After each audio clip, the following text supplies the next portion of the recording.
بسم اللہ الرحمن الرحیم۔ میں نے متوسط گھرانے میں جنم لیا۔ بظاہر دال روٹی دونوں وقت پوری تھی، لیکن زمانے کی تیز رفتاری یا پھر ہم پاکستانیوں کی بد نصیبی کہ ہمارے جیسے ہزاروں خاندانوں کو غربت کی لکیر سے بھی نیچے پہنچا دیا۔ زمانہ بدل گیا، سینکڑوں کی تنخواہیں ہزاروں میں اور ہزاروں کی لاکھوں پر چلی گئیں، لیکن والد صاحب کی جو تنخواہ تھی وہ برسوں گزرنے کے بعد بھی اتنی ہی رہی اور اس میں ایک پائی کا بھی اضافہ نہ ہو سکا۔ جب قدریں بدلتی ہیں، سب سے زیادہ متوسط طبقہ پستا ہے۔ وہ شریف اور سفید پوش جو کسی کے آگے ہاتھ نہیں پھیلا سکتے، وہی غیرت اور لحاظ و مروت کے مارے پس جاتے ہیں۔ والد صاحب بھی انہی لوگوں میں سے تھے۔ ان کی وہ معمولی آمدنی جو ہمارے بھرے پورے کنبے کے لیے کافی تھی، جب مہنگائی کے عفریت نے معاشرے کو جکڑا تو امت غریب اور آمدنی قلیل ہو گئی۔ گھر کی دال روٹی میں بھی قلت در آئی۔ تبھی میری والدہ کی ہمت کام آئی۔ والدہ نے ایف اے تک تعلیم پائی تھی۔ انہوں نے چھوٹے بچوں کی ذمہ داریوں کے ہوتے بطور پرائیویٹ طالبہ بی اے اور پھر بی ایڈ کیا اور ملازمت کے لیے بھاگ دوڑ کی تو اللہ تعالیٰ نے کرم کیا اور ایک اسکول میں ان کو نوکری مل گئی۔ امی جان اگر ہمت سے کام نہ لیتی تو اس پرآشوب دور میں کب کے بھوکے مر گئے ہوتے، یا پھر اپنی انا کو مار کر رشتہ داروں سے مانگ کر کھاتے، مگر رشتہ دار بھی کب زیادہ دن تک ساتھ دیتے ہیں۔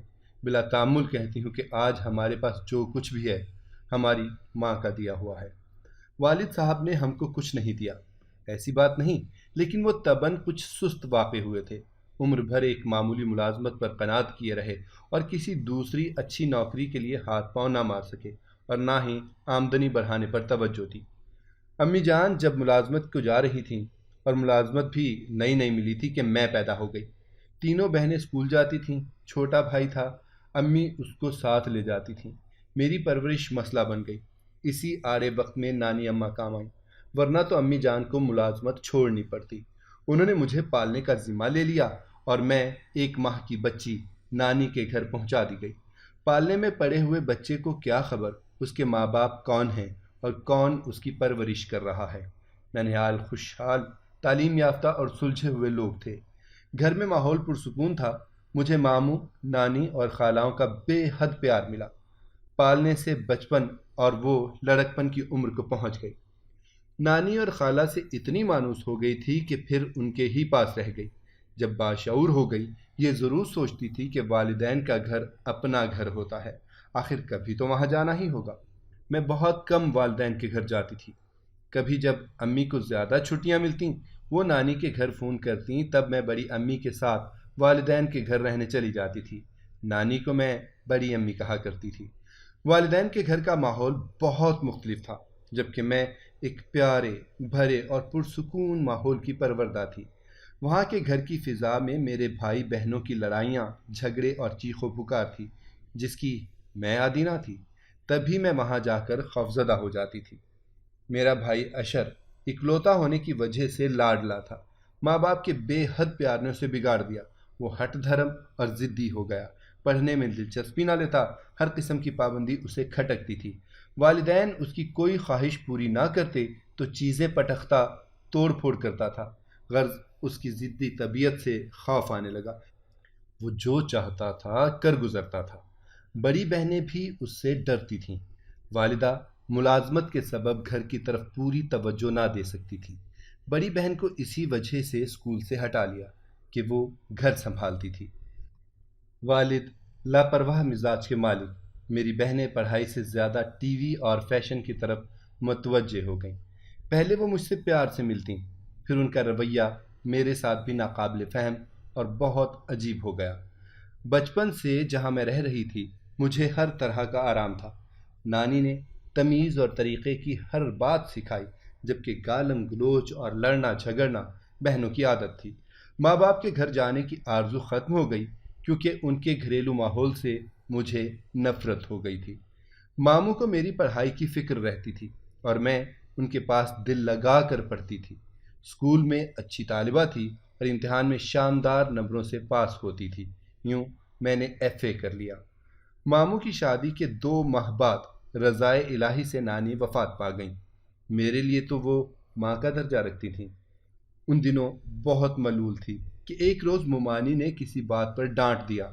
ڈانٹ ڈپٹ کی عادی نہ تھی، بس دل بری طرح ٹوٹ گیا۔ جب خودداری پر چوٹ لگی تو والدین کی اہمیت کا احساس ہوا، تبھی اصرار کر کے اپنے گھر آ گئی۔ اگرچہ یہاں رہن سہن کا فرق تھا اور گھٹے ہوئے ماحول سے وحشت ہوتی، لیکن میرے اندر جس کشمکش نے سر اٹھایا وہ ختم ہو گئی۔ ماحول جو بھی تھا، اب مجھے اسی گھر میں رہنا تھا۔ سبھی کچھ میرے لیے اجنبی تھا، سوائے امی جان کے، اور امی جان مجھ سے والہانہ محبت کرتی تھیں، مگر میری بہنیں مجھ سے یوں پیش آتیں جیسے میں دوسرے خاندان کی ہوں۔ ددیال سے واقف نہ تھی، بہت کم لوگوں کو پہچانتی تھی۔ میرا واسطہ اب ان سے پڑا تھا، کیونکہ وہ کبھی ہمارے ننیال نہ آتے۔ پہلی بار پھوپھی عشرت ملی تو پیار سے گلے لگا لیا، اچھی لگیں۔ ان کی باتوں سے اندازہ ہوا کہ اچھی سوچ بھی رکھتی ہیں۔ اب اپنوں نے ہمارے گھر زیادہ آنا جانا شروع کر دیا۔ ان کو مجھ سے دلچسپی ہو گئی، بار بار میرے سامنے اپنے بیٹے کا تذکرہ کرتی اور تعریفیں کرتی کہ افروز بہت اچھا لڑکا ہے، وہ ٹریننگ کر رہا ہے، جب ٹریننگ مکمل کر لے گا تو تم سے ملنے آئے گا، تم دیکھو گی تو حیران رہ جاؤ گی کس قدر شائستہ اور تعلیم یافتہ ہے وہ۔ میں اتنی بچی تو نہ تھی کہ ان باتوں کا مطلب نہ سمجھتی۔ یقیناً وہ مجھے اپنی بہو کے روپ میں دیکھنا چاہتی تھیں۔ افروز واقعی نہایت خوبرو جوان تھا، وہ مہذب اور شائستہ بھی تھا اور اس کا مستقبل روشن تھا، لیکن ایک کمی اس کی شخصیت میں یہ تھی کہ طبیعت میں جلد بازی کوٹ کوٹ کر بھری ہوئی تھی، فیصلے کرنے میں سوچ بچار سے کام نہ لیتا تھا۔ اسی جلد بازی کی عادت نے بالآخر اس کی خوشیوں کا کام تمام کیا۔ خاندان میں سبھی کی آرزو تھی کہ وہ افروز کو اپنا داماد بنا لیں، لیکن پھپھو کی نظر انتخاب مجھ پر پڑی۔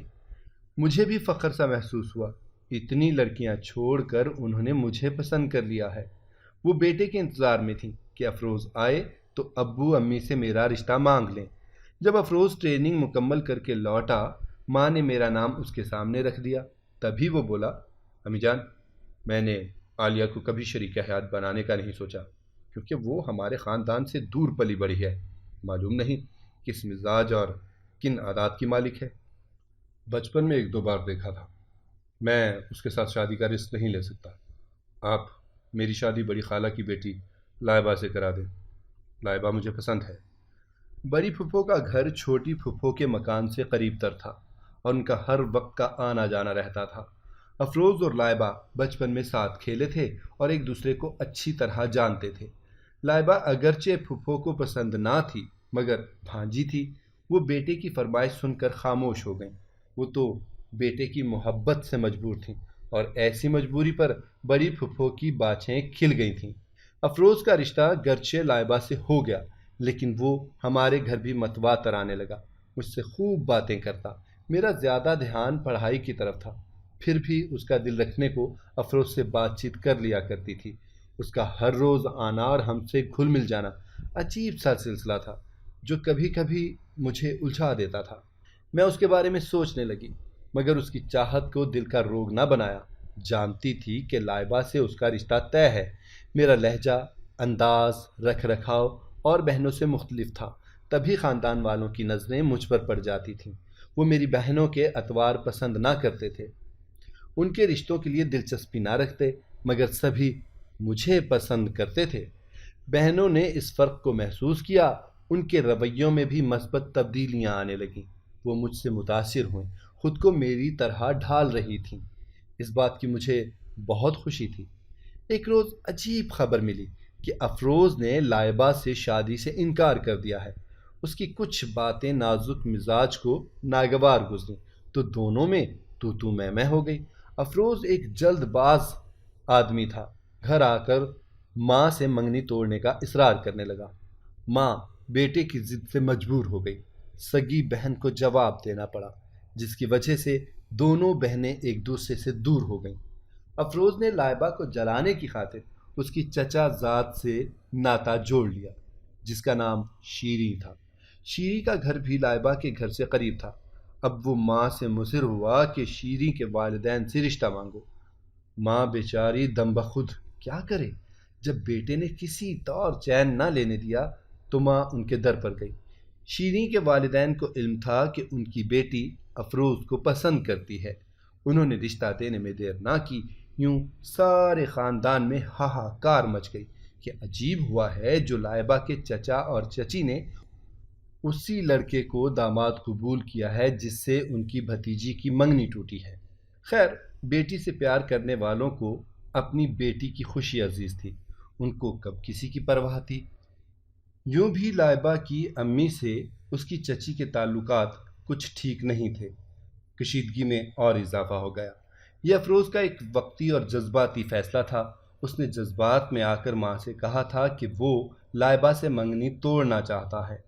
جب غصہ ٹھنڈا ہوا، اپنے کیے پر پچھتاوا ہوا، لیکن اب کیا ہو سکتا تھا؟ وہ دل سے شیریں کو نہ چاہتا تھا۔ لائبہ کو جلانے کے لیے یہ سب کچھ کیا تھا۔ ہماری بڑی پھپھو کو تو اس قدر صدمہ ہوا کہ وہ بیمار ہو کر ہاسپٹل میں داخل ہو گئیں، لیکن چھوٹی پھپھو بیچاری مجبور تھیں، وہ بہن کی دلجوئی بھی نہ کر سکتی تھیں۔ شیریں منگنی کے بعد بہت خوش تھی، وہ مستقبل کے سنہرے خواب بننے لگی۔ اسے خوش دیکھ کر افروز کو اپنے اندر شرمندگی اور ملال محسوس ہوتا تھا کہ اس نے کیا کر دیا۔ اب شیریں سے منگنی توڑنے کا اقدام اسے سب کی نظروں میں گرا دیتا، لہٰذا کبھی کبھی ماں سے اپنے دلی جذبات کا اظہار کر بیٹھتا تھا کہ شیریں سے منگنی کر کے اس سے بھول ہو گئی ہے، دراصل تو اسے لائبہ ہی پسند ہے۔ یہ سن کر ماں کا دل دھک سے رہ جاتا، جس نے سگی بہن کا دل توڑا تھا۔ خاندان والے افروز کی ماں کو زیادہ منہ نہ لگاتے تھے، وہ سمجھتے تھے کہ جو خاتون سگی بہن کو دھتکار سکتی ہے، بھلا وہ اور کسی سے کیا نباہے گی۔ اس بات کا بھی پھپھو کو دکھ لگتا، مگر کیا کرتیں، صبر ہی کرنا تھا۔ صبر تو وہ برسوں سے کر رہی تھیں۔ افروز ابھی 5 برس کا تھا کہ اس کے والد کا انتقال ہو گیا، تب ہی سے پھپھو نے صبر سے کام لینا شروع کیا۔ بہت محنت کر کے بیٹے کو پڑھا لکھا کر آفیسر بنایا تھا۔ جب برے دن تھے، خاندان والے پہچانتے نہ تھے، بیٹا افسر لگ گیا، ہر کسی نے رشتہ داری جتلانی شروع کر دی۔ اس باعث اب پھپھو بھی ان سے بددل ہو گئی تھیں، اور افروز ہی ان کے لیے سب کچھ تھا۔ وہ اکثر امی سے کہتی تھیں کہ غربت میں ہم ماں بیٹا غیر تھے، اب سب کو ہم اپنے اور اچھے لگنے لگے ہیں۔ دیکھو یہ زمانہ بھی کس قدر عجیب ہے۔ بیوگی کے دکھ سہتے سہتے چھوٹی پھپھو بہت حساس ہو گئی تھیں، وہ لوگوں کے تانوں تشنوں سے گھبراتی تھیں۔ افروز کا تبادلہ ہو گیا تو وہ دوسرے شہر چلا گیا اور ماں کو خاندان بھر کی باتیں سننے کے لیے تنہا چھوڑ گیا۔ لائبہ منگنی ٹوٹ جانے سے بہت اپسیٹ تھی۔ اس کی حالت یہ ہو گئی کہ کھانا پینا ترک کیا، ہڈیوں کا ڈھانچہ رہ گئی۔ ایک روز کسی تقریب میں لائبہ کی ماں سے سامنا ہو گیا تو اس نے بہن سے بڑے دکھ کے ساتھ شکوہ کیا کہ تم کو میری بیٹی کے ساتھ کیا دشمنی تھی؟ پہلے اس کا چاہ سے رشتہ مانگا، پھر اسے موت کے منہ میں پہنچا دیا۔ ذرا دیکھو تو صحیح، اس کی حالت چند دن کی مہمان لگتی ہے۔ یہ بات انہوں نے اس طرح بھری تقریب میں کہی کہ چھوٹی بہن پانی پانی ہو گئی۔ تمام عورتیں جو وہاں تھیں طرح طرح کی باتیں کرنے لگیں اور چھوٹی پھپھو کو مورد الزام ٹھہرانے لگیں۔ عشرت پھپھو کو پسینہ آ گیا، جیسے گھڑوں پانی پڑ گیا ہو۔ تقریب سے لوٹیں تو بہت مضطرب اور مزمل تھیں، اس قدر دکھی ہوئیں کہ اچانک دل کا دورہ پڑ گیا اور خالق حقیقی سے جا ملی۔ افروز چھٹی لے کر گھر آ رہا تھا کہ رستے میں ایک رشتہ دار ملا۔ اس نے بتایا کہ تمہاری والدہ فوت ہو گئی ہیں، ایک تقریب میں گئی تھیں، وہاں لائبہ سے تمہاری منگنی ٹوٹنے کے سبب عورتوں نے ان کو خوب پریشان کیا۔ گھر آئیں تو غم سے دل کا دورہ پڑ گیا اور وفات پا گئیں۔ یہ قصہ سن کر افروز کی حالت غیر ہو گئی کہ اس کی سگی بہن نے بھی پریشان کیا، اتنا کہ انہوں نے باتیں دل پر لے لیں۔ بس وہ ہراساں افتاں خیزاں گھر پہنچا، مگر جنازہ رہ گیا تھا، جس کو روتے سسکتے کندھا دیا اور واپس لوٹا تو گھر بھائیں بھائیں کرتا ملا۔ اب گھر میں کیا باقی رہ گیا تھا؟ بھائی تھا اور نہ کوئی بہن جس کے گلے لگ کر وہ آنسو بہاتا۔ ایک پڑوسن تعزیت کو آئی، ایک اور تیلی لگا کر گئی۔ افروز بیٹا، مرتے وقت تمہاری ماں نے کہا تھا کہ شیریں سے ہرگز شادی نہ کرنا، ورنہ میری روح کو تکلیف پہنچے گی۔ وہ خود شیریں سے اوب چکا تھا، اس کے فون آتے تو جی نہ کرتا کہ بات کرے۔ اسے تو جیسے بہانہ مل گیا۔ اس نے مرحومہ ماں کے فرمان کو پورا کرنے کے لیے شیریں سے شادی نہ کرنے کا فیصلہ کر لیا، اور یہ فیصلہ فوراً اس کو فون کر کے سنا بھی دیا۔ ان دنوں افروز کی عجیب حالت تھی۔ دفتر سے مزید چھٹی لے لی، سارا دن بھوکا پیاسا گھر میں پڑا رہتا۔ کوئی اس کو سمجھانے والا نہ تھا، کوئی سہارا دینے والا نہیں تھا۔ امی بھی تعزیت کو گئیں۔ اس کا یہ حال دیکھ کر تو منت سماجت کر کے گھر لے آئیں کہ نند کا بیٹا ہے، وہ نند جس نے ہمیشہ ان سے پیار کیا تھا۔ پھر امی نے ابو سے کہا کہ کچھ دن اپنے گھر پر اسے روک لو، اگر یہ اکیلا رہا تو دماغ پر اثر ہو جائے گا۔ افروز کی حالت واقعی دیدنی تھی کہ خستہ حال اور بہت بد حال تھا۔ ماں کی وفات کے دکھ سے دیوانہ سا لگتا تھا۔ اس کے ذہن میں یہ بات بٹھا دی گئی تھی کہ خاندان والے تمہاری ماں سے نفرت کرتے تھے۔ عورتوں نے تانے دے کر اس کی جان لے لی۔ شیریں سے منگنی ٹوٹنے کے بعد وہ سب سے دور ہو گیا۔ اس کو جینے سے بھی کوئی دلچسپی نہ رہی۔ جانے اس کی فطرت کیسی تھی جو ہر لمحہ بدلتی رہتی تھی۔ پتہ نہیں کہ وہ کیوں اس قدر بدگمان ہو گیا تھا کہ سبھی اس کو اپنی ماں کے قاتل دکھائی دیتے تھے، ایک ہمارے گھرانے کے سوا کہ وہ امی پر اعتبار کرتا تھا۔ میری ماں کی عادت تھی کہ فضول باتوں میں دلچسپی لینے سے کتراتی تھیں اور بے پر کی نہیں اڑاتی تھیں۔ بہرحال زندگی میں کبھی اس سے قبل میں نے افروز کو ایسا اجڑا ہوا نہیں دیکھا تھا۔ جب میں کالج سے آئی اسے اپنے گھر بیٹھے دیکھا۔ میں نے پھپھو کے افسوس کے لیے کچھ باتیں کہیں تو وہ رو پڑا۔